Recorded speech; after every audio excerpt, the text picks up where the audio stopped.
Hello, this is John from Icasa Studios. Today I will be reviewing the Wirke Tri-Spinner with a hybrid ceramic bearing. Ceramic bearings are better than steel bearings because this bearing can spin for up to 2 minutes without stopping. Steel bearings only go up to 30 seconds. Now, I'm going to show you some tricks. So, the first basic move is to just hold it between your middle finger and thumb and spin it, like this. From there, you can spin it on your thumb or one of your other fingers. Okay.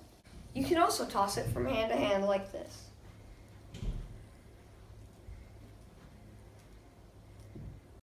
Do you have any creative tricks? Leave them in the comment section below this video.